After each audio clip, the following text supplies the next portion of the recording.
ఆంధ్రప్రదేశ్ ప్రజలకు మరోసారి కంగ్రాట్స్. ఎందుకంటే వాళ్ళు కలలు కంటున్నటువంటి అమరావతి మహానగరం అని, అమరావతి రాజధానికి ఓ బ్రహ్మాండమైనటువంటి భవనాలు, ఎత్తైన భవనాలు, రంగురంగుల బిల్డింగులకు మరో 16,000 కోట్ల రూపాయలు అప్పు తీసుకొని రాబోతుంది. సో ఆంధ్రప్రదేశ్ ప్రజలు సంతోషంగా దాన్ని తిరిగి కట్టాల్సిన పరిస్థితి రాబోతుంది. మొత్తానికి ఇప్పటికీ అమెరికా దానికి సంబంధించినటువంటి బ్యాంకుల నుండి 15,000 కోట్ల రూపాయలు తీసుకోబోతున్నారు కదా. త్వరలో దానికి ఆమోద ముద్ర రాబోతుంది. అండ్ హడ్కో అండ్ జర్మనీ బ్యాంకుల కన్సార్టియం తోటి మరో 16,000 కోట్ల రూపాయల అమరావతికి అప్పు రాబోతుంది. అధికారులు సగౌరవంగా సంతోషంగా ప్రకటించారు. ఈ అప్పు మామూలు అప్పు పరిధిలోకి రాదని, ఎఫ్ఆర్బిఎం అప్పు, రాష్ట్రం తీసుకునే అప్పుల కోట ఉంది కదా, అప్పుల కోట ప్రతి మంగళవారం 2,000 కోట్లు 3,000 కోట్లు అది సాగుతూ పోతూ ఉంది. ఆ అప్పులకు కాకుండా మళ్ళీ ఇది అడిషనల్గా మొన్న ఒక 15,000 కోట్లు నిన్నాం కదా, ఇప్పుడు మరో 16,000 కోట్లు. అంటే ఇప్పటి వరకు అఫీషియల్గా అమరావతి పేరు మీద అంటే ఇప్పుడు మొన్న చంద్రబాబు సార్ సీఎం అయిన దగ్గర నుంచి 31,000 కోట్ల రూపాయలు. ఇది కేంద్ర మధ్యవర్తిత్వం ఉంటుంది, రాష్ట్ర ప్రభుత్వం కట్టాల్సి ఉంటుంది. ఒకవేళ రాష్ట్ర ప్రభుత్వం అంటే మీరు నేను అందరం రాష్ట్ర ప్రజలందరి నెత్తి మీద తీసుకొస్తున్న అప్పు, ఎఫ్ఆర్బిఎం పరిధిలో చేస్తున్న అప్పు ఇది వేరు, మళ్ళీ ఇది ఇంకా అడిషనల్ ఈ అప్పు వేరు. ఇప్పుడు ఈ అమరావతి పేరు మీద ఈ తెస్తున్న 1,000 కోట్ల రూపాయల అప్పు కట్టలేదనుకుంటే కేంద్రం అనేది రాష్ట్రానికి పన్నుల వాటాలు ఇస్తుంది కదా, ఆ డబ్బు కట్ చేసుకొని వాళ్ళకి కడతారు. సో ఆ ఫెసిలిటీ కూడా ఉంటుంది.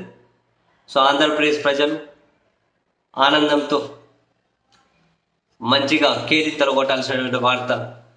మొన్న 15,000 కోట్లు, ఈసారి 16,000 కోట్లు, 31,000 కోట్ల రూపాయలు.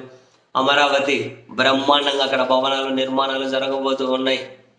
రాష్ట్ర ప్రజలందరికీ కూడా అమరావతిలో నిర్మాణాలు వెలిసే కొద్దీ అటు ఉత్తరాంధ్ర ఇటు రాయలసీమ ఇక్కడి నుంచి కనుక ప్రజలు అసలు బ్రహ్మాండంగా వాళ్ళ ఆర్థిక పరిపుష్టి సాధించబోతారు. ఎలా రెండింటికి లింక్ అంటే ఏమో నాకు తెలియదు, కానీ సాధించబోతారు. మొత్తం మీద అద్భుతాలు అయితే సాధించబోతారు. అండ్ అమరావతిలో ఐకానిక్ భవనాలంటే సచివాలయం, హైకోర్టు, శాసనసభ, అన్ని విభాగాధిపతుల కార్యాలయాలు ఇవన్నీ ఉన్నాయి కదా. ఐకానిక్ భవనాల కోసం మళ్ళీ కన్సల్టెంట్గా లండన్కి చెందిన ఏదో నార్మన్ పోస్టర్స్ అని ఉంది కదా, వాళ్ళని నియామకం చేపట్టారట.